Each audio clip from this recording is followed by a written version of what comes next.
પ્રણામ વિદ્યાર્થી મિત્રો, માધવ વિદ્યા સંકુલ ઓનલાઈન ટીચિંગમાં તમારું સ્વાગત છે। આજે ધોરણ 5 કાવ્ય 3 નન્ના મુન્ના રાહી, જેના કવિ છે શકીલ બદાયુની, આ કાવ્ય વિશે આપણે સમજૂતી મેળવીશું।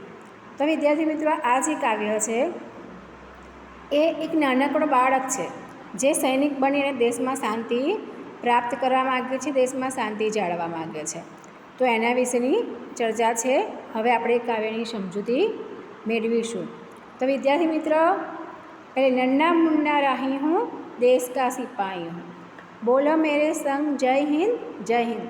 हूँ नानकड़ो मुसाफिर छूँ, राही छूँ, मारा साथे जय हिंद नारो बोलो। रास्ते पे चलूँगा न डर डर के, चाहे मुझे जीना पड़े मर मर के। मंजिल से पहले न लूँगा कहीं दम, आगे ही आगे बढ़ाऊँगा कदम। दाहिने बाएं धूम, એટલે કહે છે કે રસ્તે પે ન ચલુંગા ડર ડર કે, એટલે કે રસ્તા પર ડરી ડરીને ચાલીશ નહીં, નિડર બનીને ચાલીશ। ચાહે મુજે જીના પડે મર મર કે, ભલે મારે મરી મરીને જીવવું પડે, પણ જ્યાં સુધી મને મારી મંજિલ પ્રાપ્ત નહીં થાય ત્યાં સુધી હું આરામ નહીં કરું, આગળને આગળ વધતો જઈશ। धूप में पसीना में बहाऊँगा जहाँ, हरे हरे खेत लहराएंगे वहाँ।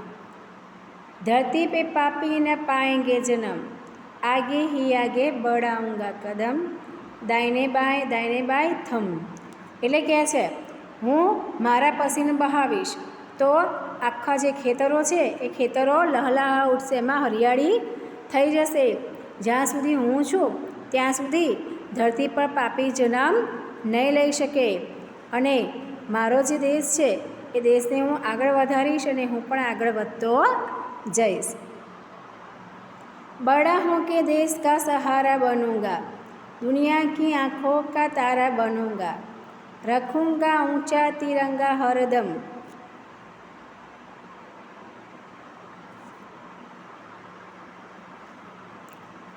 आगे ही आगे बढ़ाऊंगा कदम। दाहिने बाएं थम, એટલે કહે છે કે મોટો થઈને હું દેશનો સહારો બનીશ, દુનિયાની આંખોના તારા વડે દુનિયામાં હું સૌથી બધાને પ્યારો બનીશ। રખૂંગા ઊંચા તિરંગા હરદમ, મારો જે તિરંગો છે એને હંમેશા ઊંચો રાખીશ અને આપણા ઝંડાને ઊંચો રાખીશ અને આગળને આગળ વધતો જઈશ। शांति की नगरी है मेरा ये वतन, सबको सिखाऊंगा मैं प्यार का चलन। दुनिया में गिरने नहीं दूंगा कहीं बम, आगे ही आगे बढ़ाऊंगा कदम। दाहिने बाएं थम, એટલે કહે છે હું મોટો થઈશ, દેશનો આધાર બનીશ, મારા દેશની અંદર હંમેશા શાંતિ હશે, બધાને શાંતિપૂર્વક રહેવાનો અને શાંતિપૂર્વક એકબીજા સાથે પ્રેમપૂર્વક વ્યવહાર કરવાનો હું શીખવીશ। જ્યાં સુધી હું છું ત્યાં સુધી દુનિયામાં બમ નહીં ગીરે, મારા દેશમાં હંમેશા શાંતિ બનાવી રાખીશ અને આગળને આગળ વધતો જઈશ। તો વિદ્યાર્થી મિત્રો, આ રીતે આપણે કાવ્યની સમજૂતી મેળવી હતી। હવે આપણે શબ્દાર્થ જોઈએ। નન્ના એટલે છોટા, ધૂપ એટલે તડકો, રાહી એટલે મુસાફિર કે યાત્રી, સિપાહી એટલે સૈનિક, વતન એટલે દેશ, મંજિલ એટલે લક્ષ્ય, ચલન એટલે કે વ્યવહાર, દમ એટલે શ્વાસ, બમ એટલે કે વિસ્ફોટક પદાર્થ, કદમ એટલે पैर। હવે મુહાવરો જોઈશું। આંખો કા તારા યાની કે બહુત પ્યારા હોના। તો વિદ્યાર્થી મિત્રો, શબ્દાર્થ અને મુહાવરા જોયા। હવે આપણે અભ્યાસ જોઈશું। અભ્યાસમાં પહેલો સવાલ છે, ऐसे कार्य बताओ जो तुम देश सेवा के लिए करना चाहते हो या कर सकते हो। तो उसमें है कि मैं झगड़ा या गाली गलौज नहीं करूँगा, मैं कूड़ादान में कूड़ा डालूँगा, मैं पानी की बचत करूँगा, बिजली की बचत करूँगा और अच्छी तरह से पढ़ाई करूँगा। इस तरह से देश सेवा के हम कार्य ये सब कर सकते हैं। बीजो, अगर तुम सिपाही होते तो क्या करते। तो इसका उत्तर है, मैं सिपाही होता तो डटकर सरहद की रक्षा करता, किसी भी मुसीबत में राष्ट्र का द्रोह न करता, आपत्ति के समय मेरे प्राण भी दे देता। इस तरह से मैं सिपाही होता तो ये सब कार्य करता। तीसरा सवाल, एक सैनिक लड़ते लड़ते घायल हो गया तो वो क्या सोचता होगा? तो हमें लिखना है कि मैं घायल न होता तो अंत तक जूझता, मेरे साथी मित्र भावुक न हो तो अच्छा है। इस तरह से वह सोचता है। चौथा सवाल, हम अपने राष्ट्रध्वज को तिरंगा क्यों कहते हैं? इसके रंग के अर्थ बताइए। तो हम अपने राष्ट्रध्वज को तिरंगा कहते हैं और उसमें 3 रंग है, जो है केसरी, हरा और सफ़ेद। तो इन तीनों रंग का महत्व है।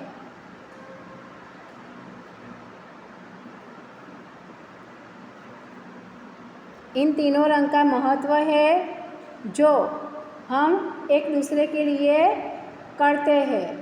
तो इन जो तिरंगा है वो 3 रंग का महत्व है। केसरा रंग वीरता और बलिदान का प्रतीक है, सफ़ेद रंग शांति का प्रतीक है और हरा रंग देश की समृद्धि का प्रतीक है। तो इस तरह से इस प्रश्न का उत्तर हम लिख सकते हैं। आगे हम देखेंगे प्रश्न 2 कि इस गीत में बच्चे द्वारा देश सेवा के लिए कुछ काम करते हैं तो उसमें क्या भावना व्यक्त हुई है, वो हमें यह पंक्ति पढ़कर लिखना है। तो उसमें पहला है, धूप में पसीना बहाने से क्या होगा?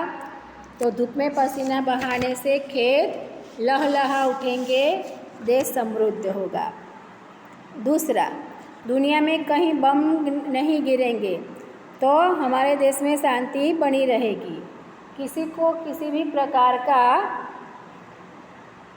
नुकसान नहीं होगा। तीसरा, बच्चा मंजिल से पहले कहीं दम नहीं लेगा, यानी कि वो अपना मंजिल अवश्य प्राप्त करेगा और आगे बढ़ता रहेगा। चौथों, धरती पर पापी जन्म नहीं लेंगे, यानी कि धरती पर दुष्कर्म खत्म हो जाएंगे और देश स्वर्ग की तरह बन जाएगा। अब हम विद्यार्थी मित्रों प्रश्न 3 में देखेंगे कि मेरे साथ जय हिंद का नारा बोलिए।